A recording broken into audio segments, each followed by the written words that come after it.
Welcome back, everybody. Thank you for watching. Today we're going to continue the best carry ammo series that I started a few weeks ago, and we have a whole new batch of ammo to test today, which I'll get to in a second. But for those of you who are new to these videos, basically what we do is test several different types of defense ammo in ballistics gel and see how these bullets perform out of a smaller, more concealable pistol. So the gun that we're going to use today, as always, is my Glock 43. This is a single stack subcompact 9mm pistol, and the ballistics gel that I use is my 20% Clear Ballistics gel blocks. I have a new block in the front and an old block in the back to stop anything that might pass through that first block.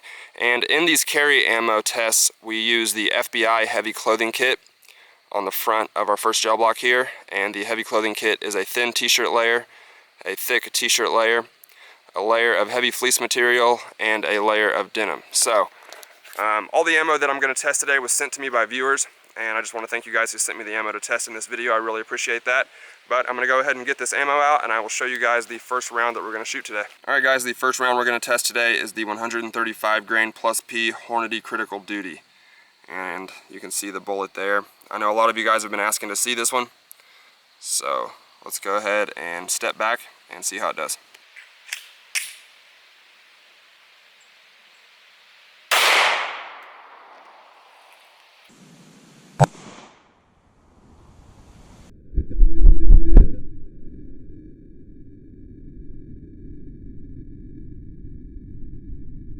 Alright guys, the 135 grain plus P Critical Duty went in towards the middle of our gel block there. And you can see there's nothing abnormally large about that wound cavity, pretty standard. Maybe even slightly smaller than normal. But it stayed about that same size for the first 8 or 9 inches, then shrunk down, continued traveling, left our first gel block, and stopped about an inch or two into our second gel block. Now it does look like that bullet is definitely expanded all the way. These Critical Duties are not known for expanding to a large diameter, but it does look like it expanded all the way, and you can see that red flex tip stayed on the front of that bullet there. And I know the tape measures upside down. It's the only way that I could measure on this side of the ballistics gel, but the Critical Duty stopped at about 18 inches into our ballistics gel. Alright guys, the next bullet we're going to test is the 124 grain Remington Black Belt. And like I said, I got all these bullets from viewers, and I do not have the box for this particular round, but you do see the bullet there, and I assume that it got its name because of that black band that goes around the bottom of the projectile. So let's step back and see how it does.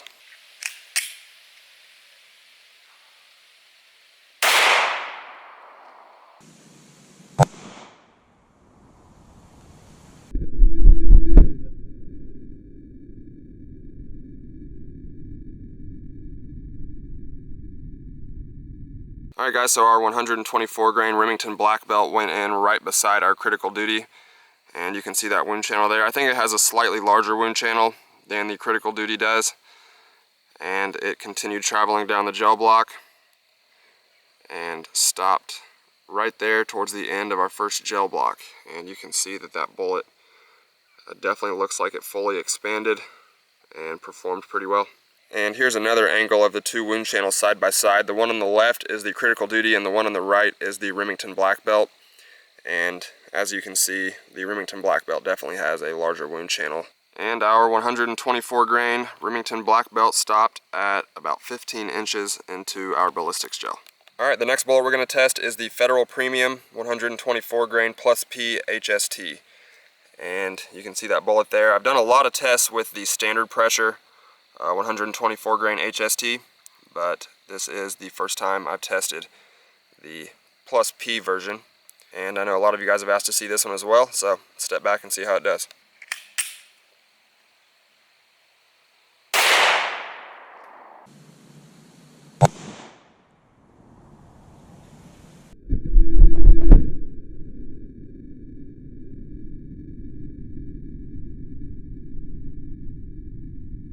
Alright, our 124 grain plus P HST went in at the very top of the gel block, and so far this is definitely the biggest wound channel out of the 3 that we've shot, and it continued going down our gel block and stopped at the very end of the first gel block. It's actually kind of poking into our second gel block, but you can see that that bullet did fully expand, and perform really well. I will say that this bullet had a lot more recoil than the standard pressure 124 grain HST, but you kind of expect that because you're getting more velocity and more power.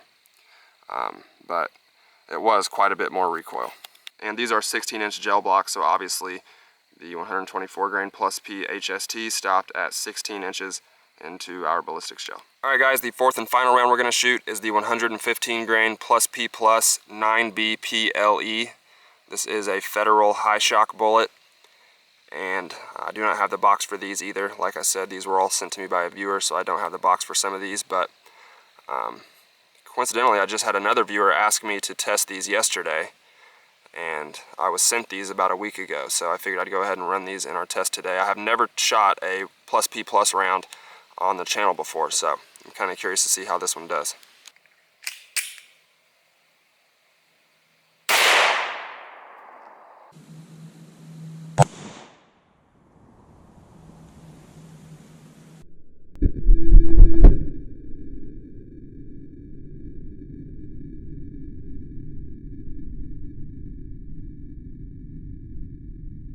Alright, our 115 grain plus P plus 9B PLE is the one in the middle there.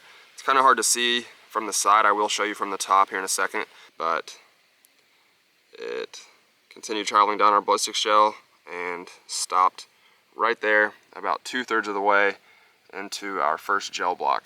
And you can see by looking at that bullet that it definitely fully expanded, and for the heavy clothing test, this bullet actually performed really well. It doesn't look like the clothing really affected it that much. I've never shot this bullet in bare gel, so maybe it expands a lot more and performs completely differently, but for the heavy clothing test, it looks like it performed pretty well. And it's kind of hard to see because of the glare, but you can see that the wound channel is pretty similar to the other three that we shot. And you can see that that round had a little bit of bounce back in the ballistics gel, so with that included, it looks like the bullet went about 11.5 inches into our first gel block. And here are the 4 bullets that I pulled out of the ballistics gel. The first one here is the 135 grain plus P Critical Duty. And those of you who are familiar with the Critical Duties know that this is kind of how they always perform. This one got the most penetration out of the 4 that we shot, and not much expansion, but again, that's how these bullets are designed to perform, so this one did very well. The second bullet that we shot was the 124 grain Remington Black Belt, and this one had pretty nice expansion. This kind of reminds me of the UMC that I've tested a lot on the channel, and you guys know that I'm a big fan of that bullet. The third one that we shot was the 124 grain plus P HST.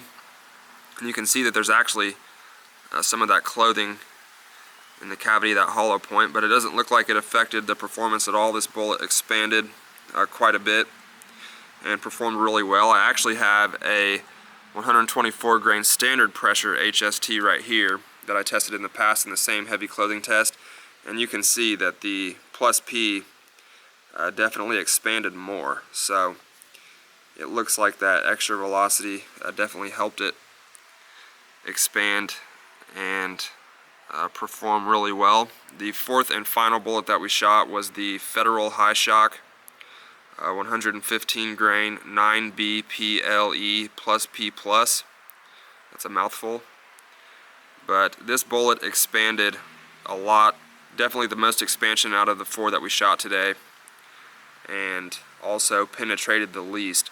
When I watched the slow-mo footage back, I noticed that the temporary wound cavity from this bullet was enormous, so that extra velocity and that extra energy definitely makes this bullet a pretty devastating round. Alright guys, that's going to do it for me today. Thank you so much for watching. I really appreciate it. I hope you enjoyed the video. I want to thank those of you who have sent me ammo and sent me stuff to help support the channel and help me make videos like these. It means a lot to me, and it really does help me out a lot, so thank you for that. I've also had some of you guys who have reached out recently and asked if you could help the channel financially. So recently I did set up a Patreon account, and that's something that I kind of put off doing for a while, but buying all this ammo and all this stuff for the channel has been way more expensive than I originally thought it would be. So I did set up a Patreon account. I will post a link in the description box below if you'd like to visit me over there and help support the channel that way.